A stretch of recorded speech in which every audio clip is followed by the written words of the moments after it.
Hey guys, and welcome back to another YouTube video. In this video, I'll be going through my AFLW Fantasy Team Reveal 2.0. I know I'm doing another one about 2 weeks ago that I did it. Let me just double check. But these videos actually did really well. Let me just check. When was the last time? The 8th. So yeah, directly 2 weeks ago, I filled it in this spot on the Thursday. This upload spot, and it's done one of the best probably videos in quite a while. I would think almost since it's done the same amount since basically like team reveal round like 3, 4, and 5 for fantasy. So that's how well it's doing with the views and stuff like that. So it's done really well, and I hope this one can do just as well as we get closer to the season. There'll be more views and more clicks and more searches about AFLW fantasy, and just sort of, I think when we transition into especially this next week or so, like the week of the 25th to whatever, that'd be 23rd to the Friday, 25th to Sunday, so like the 26th to the 29th will be a lot of AFLW content. Just going through the reasoning behind, I think, a lot of this, because a lot of AFLW fantasy can be attributed to not necessarily picking the biggest riser, but you've got to pick the timing. I think the timing is going to be incredibly key to this, and you may not, and also probably taking less, there's risk options, but trying to reduce the risks through different methods, and certain things unlock because of the double game week, which we'll get into. That'll probably be its own video in itself, is just talking about the double game weeks and how to sort of process them, or at least the how I'm thinking about it, especially coming from a sort of almost economics or finance background, and how I'm using different risk methods and stuff like that to sort of try and leverage a little bit.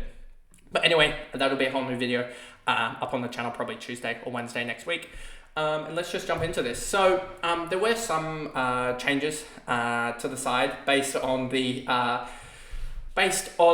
trial games, etc., the pracky games. But something I think we need to note is that, especially I know for the Swans one, that I'm pretty sure there was a good 3 starters on the sideline against the Hawks, and they did get trounced against the Hawks, but they were missing quite a lot of their stars, and I think that's the reason why. I don't look into too much about the results of the pracky games too much, more about you look into the and where teams are tracking. You more look into, are there any role changes here? Because any role changes or any promotions into like a rookie getting promoted into straight away into playing into the first team, etc.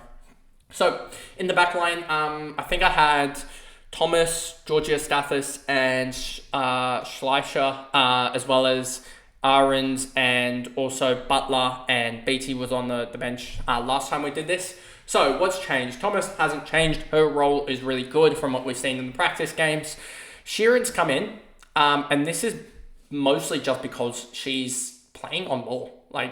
And playing on ball, she could, I think the low for her playing on ball is like a 70, 71, which is basically what she's going to get.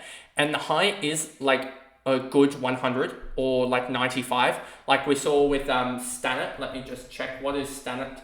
Stannett was 74, but when she played on ball, I think she went, and I'd have to actually look at the splits for it, but she was going 90s when she played on ball, and when she didn't play on ball, she was going and when she played up forward, she was going like 70s and stuff like that. So I genuinely think that there's a possibility, and you see this as well with Priest. I think is one of the main components of this as well. When she did it, she played on ball, went 120, then went 60, and then she just played back and then went 30s. So she played on ball like these 3 weeks here, and she absolutely smashed it last year. And I remember bringing her in and then being like, now I got to trade her out, but I don't. What about if she moves back on ball and stuff? So you kind of need to trade her out, but you don't want to trade her out in case she starts playing on ball again. I think that Sheeran has the possibility where I think her back roll is one where she goes like 70, but I think the on-ball roll, like we've seen with Priest, like we've seen with Stannett, she can go like 110 or 105 for a couple games and like 80 in others. So she could be the highest averaging defender just because she has that midfield role. Schleicher, we've seen in the past that she can score really well. I'm not going to show the DFS screen because I think I still have it logged into my account to show the other metrics that are hidden to like the free. They're behind a paywall effectively. So I'm not going to give away those stats. But I think Shaisha has a really good opportunity to go back to averaging, I think 70 was her top. So I think that there is a massive opportunity. She is priced at 61. Like I can show you that she's priced at 61 through this calculator here. If we go to, what was she priced at? 793. 793 equals that. 61.24 is her price at. I'm not going to use this reverse metric here. 61.24 is what she's priced at. And I just think that she has potential to be top of the line, especially in the defender line. And 61 would price her pretty much in the 1, 2, 3, 4, 5, 6, 7, 8, 9, 10, 11, 12, 13, 14th best at 61, what she's priced at. But I genuinely think she can average probably close to 70, which would definitely be top 6, up there with Thomas and Sheeran. Then you get Lutkins, who's basically come back from having a baby, from what I remember, and or from what I've heard. And she's priced at, if we go 369k, so I'll be using this quite a lot, 369. She is priced at 28.49, and I think she can genuinely do 50s. And if we then flip it over to here, and we go to here, and the reason why I'll get to this more in detail is basically there's less risk with her because she's playing the early buy round. Enough said of that. We'll leave the rest to the video when I go more in depth with that. McDonald, 334k, which is 25.8, I'm led to believe. Let me just double check that again. 334, 25.8, yeah. She is priced at 25.8, and I just think that there is a method in the madness of she gets a different role and she just does better. But yeah, she'll be definitely a role that I wanted to probably fill with Butler, but Butler's in doubt for round 1 now. I think after getting herself injured in the Pracky game, much to the same of Bree Davey, they're both tracking to play in round 1 or get started there, but like we say with the men's, you don't really want to pick a guy who's sort of been injured in preseason. So I think the same theory applies to the women's. You don't want to pick a player that might go into the game 95%. BT here, 300k. I think that from my notes, if I remember correctly, let me actually just bring up my notes on a different tab here. Fancy. Let me bring them up. Here we go. Bring that up there. There we go. And then we go to Carlton. Bring that down. No, there we go. Wait. Just trying to get through. Here we go. Carlton, and then we go to relevance players. BT averaged 46.3 in the VFLW. If I can, is that set up properly? Yes, it is. So I can show that. BT 46.3 in the VFLW and averaged 61.6 in 3 VFLW games in 2024. I think she can play just because I think she'll just be playing D6 just because 300k basement rookie and the Carlton defense is sort of in tatters, honestly, with how it is. So I just think she'll play. Marinoff, a pretty easy one here. Just even though she has the last bye round, which can be a little bit annoying to her effective scoring before the buys, etc. Before she has a double, I just think she's so dangerous and has a really good matchup round 1 against Port Adelaide. So yeah, go for that. Then if you actually look at this, and this was one of the things that I was thinking about, AFLW fixtures. Give me this. Then we go to here.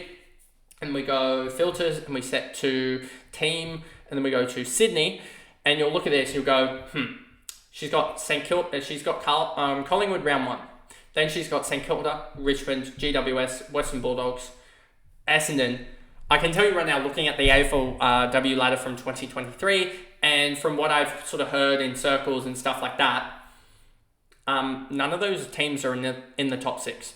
And the thing is, she basically can't. The only way she won't score is if she gets tagged, and I don't genuinely see a tag in anywhere here. Maybe St Kilda, but I don't think Collingwood will run a tag. I think she went 100 against them last year. Let's actually double check this. Against Collingwood last year, she went a 112. Against St Kilda, I don't think she's played them, other than a game at Geelong, when she was at Geelong when she played forward, and she still scored 60 points against them pretty easily. Richmond last year, did she play them? I don't think she has. I think a similar problem with the when she was at Geelong, played them for a 50 as a forward. GWS, we saw round 1 last year. She went clean 100. I think she can improve on that. That was only 19 touches and 13 tackles. I think she can improve on that. I know that they'll probably play at North Sydney or potentially, I don't know, Henson. I'm not 100% sure where they're playing. They're playing at Henson, so that's a good thing. So hopefully she can score there. Then she plays Western Bulldogs. Last year she played Western Bulldogs for a 134. I don't know if they've genuinely actually improved, given that I'm pretty sure has Lamb moved out of their midfield. Kirsty Lamb, I believe, moved out of their midfield. So, I think that she is a genuine chance to go large, because that Western Bulldogs midfield, I think, will be made more up of rookies. And then she hits Essendon, where I don't know if she played Essendon last year. Don't think she did. So I just genuinely think that those teams aren't the hardest teams to play against. And yes, she does have a tough-ish draw coming up in the last sort of rounds. But there is a genuine case to just say, flip her at her bye week, honestly, if she is, if you think that those are genuine tough schedules. But the reality is the women's, they genuinely don't respond too much to tough schedules too much. Easy schedules, like playing against rookies, they will, I feel like they score higher. But we saw against Brisbane last year, she went 151. She had like 41 touches, which was almost an AFLW record. So I just think that fixture run to start for her, especially it being an easy fixture run, I think that she could genuinely score really well. And we've seen that she has the ability to score like a last 3 of 119 against Western Bulldogs, Collingwood and Freo. I genuinely think she can score 120 this year. And 120 would be massive, especially if, given that she plays the relatively early bye week, does she? Or is it 6 that she plays? 6. She plays in 6, and we got Essendon, Fremantle, Geelong, Gold Coast, and also Hawthorn. She's a challenge for those who have having both Rowbottom and her could be a good one. So I genuinely think she's a really good option, and I think you want to be targeting the almost the mids from 4, 5, 6, and 7, because I don't really like any mids in the round 4, because you're basically relying on Ali Anderson, it seems like. I just like Gardner and the Gardner Rowbottom combo more, because I think there's genuine improvement there. I think Charlie Rowbottom put, from what I've heard, 29 touches and 10 tackles in 3 quarters in the practice match. I think there's a little bit of value for this injured 84 anyway. I just think that she's got a really good run to start the year. Has St Kilda, and I'm pretty sure St Kilda should be a decent run for that midfield. So really like the look of Rowbottom. Mon Conti, I think she's got a soft fixture run to start. We can actually check these soft fixtures. We said Gold Coast we're looking for here. Let's check Gold Coast fixture run. St Kilda, Carlton, GWS, Geelong in round 4 is a little bit annoying because they should be a decent enough side. What did she go against Geelong last year? Rowbottom, or has she played them? She didn't play them last year. What did Mon Conti play them? She played them for a 107, so I don't think they're too bad for midfielders. And then in the double, she has the double in round 6 where she's got Hawthorn and Essendon, which is probably a much better double than the likes of Gardner a little bit, because I rate, did Gardner have the Geelong matchup in the double? Whereas, the double for the likes of Rowbottom here is Hawthorn rather than Geelong, and I just think that's probably a better matchup. And her tough matchups, honestly, she has a pretty easy run. Looking at this genuinely, she has obviously the tough-ish run home here with Brisbane and North, and even Sydney can be a little bit tough. But if we go to Rowbottom's schedule here, you'll see against Brisbane she went 101, so I'm not too worried about that, to be honest. Cottonty, we'll look at her fixtures as well. I think this is more fixture-based than anything. And I know that a lot of people are probably going to be like, you're just copying other people. There is a little bit, especially with Lutkins. I only just realised what the value that was there, and especially as I'll go into more detail, it's a lot less risk applied to her compared to other mid prices or rookies. She's got West Coast, GWS, Sydney, Carlton, Port Adelaide. That is a cheap run up until her buys, up until her double game week, sorry. And then she gets North, Collingwood, Geelong, Melbourne, Essendon. That's a pretty rough run post-buy. But if we look at that, She's done pretty well against pretty much everyone. The only poor games was against Gold Coast and against GWS. She had a rough game, and then also she had a 94 against Adelaide. So she still scores really well, and I just think there's levels for her to go up, especially if she can get with that Richmond midfield. I wonder if I don't know how tall is Elise Sheeran. I wonder if she's on the taller side, because a taller midfielder can genuinely help out. Let's just check, how tall is she? Let me just 1 second, bring this up. Height wise, 175, that's tall-ish for a, so that may help actually having a bigger body midfielder in there, to help out Conti, as well as I think Egan is the other midfielder from the Tigers. Is it Egan? Let's just check that. Yeah, Egan is the other one, as you can see here. So Grace Egan. So I think that should help out Conti. And then you've got Goody. She should be playing the Port Adelaide midfield role, departed by the likes of Erin Phillips, as well as Ewing's being out for the season now confirmed. From what I've seen, I believe, from a Port Adelaide Twitter post. That should open up for really Goody. And then Widow, I've butchered that.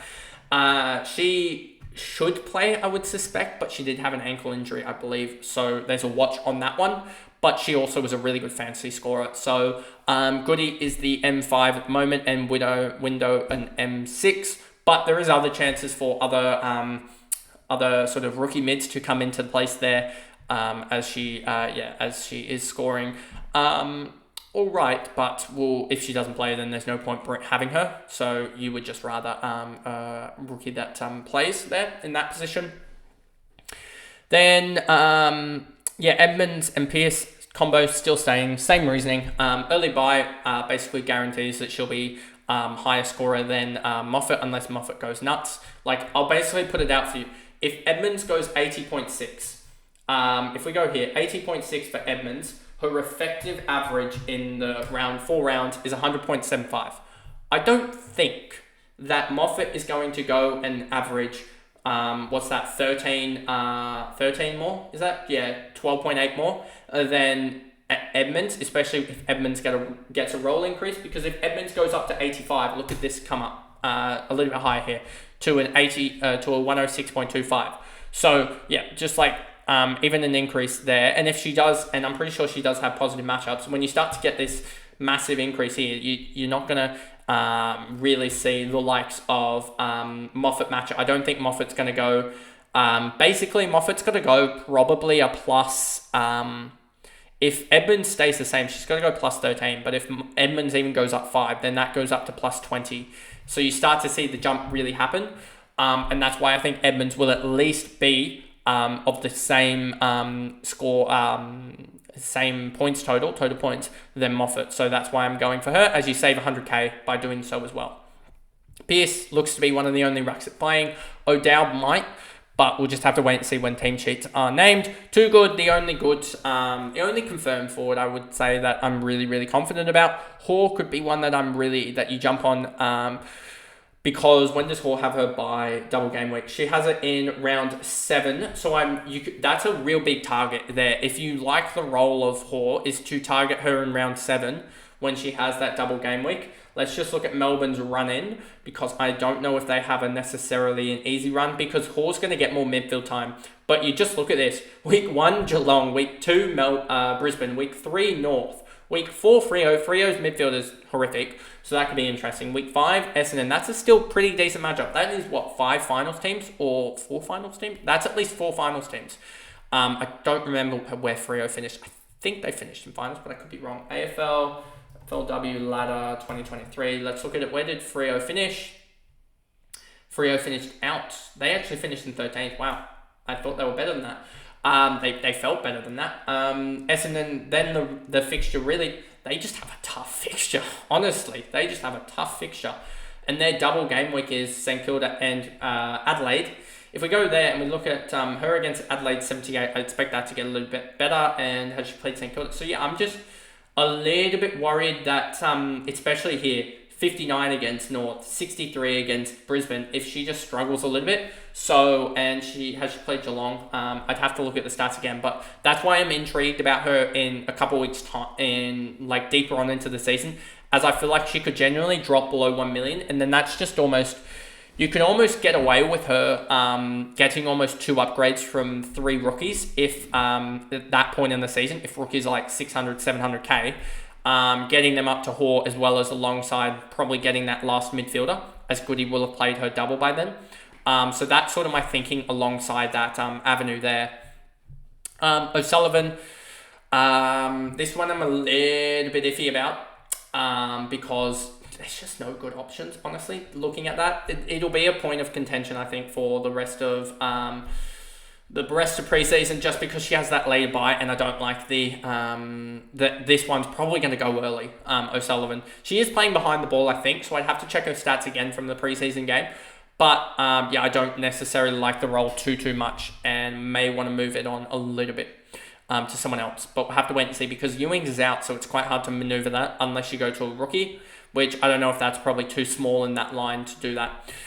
Palga 363, I think this one is just a slam dunk case. Playing on ball, or at least time on ball, which she should do really well, and she's averaged like 97 the VFLW, so I think that's slam dunk.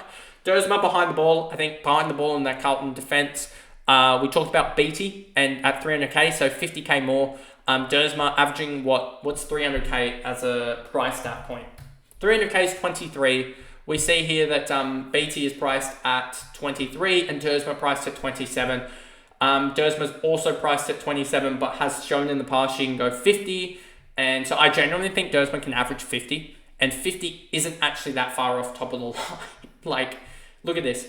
50, you'll see here, if 50 is 1, 2, 3, 4, 5, 6, 7, 8, 9, 10, 11, 12, 13, 14, 15, 16, 17, 18, 19, 20, 21, 22, 23, 24, 25, 26, 27, 28, 29th best. 29th best in that line. And if you genuinely think about it, if we take out like the top 10 or so, there's only 10-point gap between her and Privatelli. Like, you are saving about 400k for arguably like 10 points, which is like 120k. So that is like, you're saving like 280k or so. Is it? No, 300k or so to just go to Jasmine Dersma. And that's at her at 50. She could go 60. And if she goes 60, then you're effectively saving 400k, 450k. That's why I just think it's slam dunk alongside Palga. Tripodi, I think she's finally cracked into that North Melbourne midfield. And I think this is one that could be, I think this week or the opening week, because she has Brisbane, I'm not going to put her in there. But I think on other weeks, she will probably be playing on field. I know Jasmine Dersma has the early-ish bye, double, but so does North Melbourne, so GWS, so that could be a Palga out that week. Or even just Tripodi could go on field as well, and then just Gabby Sullivan turns into a rookie, like a Smith, I think, is like 300k as a forward. Let me just double check this. Smith. Where is she? EK Smith, Ella Smith. She's one that I've looked at, especially O'Sullivan down to Smith, and then upgrade somewhere else on the field is somewhere else. And then also in the rookie slot here, you've got Goering, who I think has really good numbers. If I just check quickly, I know it's somewhere here. Where is it? Goering, priced at 27.8. And then, had back-to-back ACL injuries, but has a career high of 98.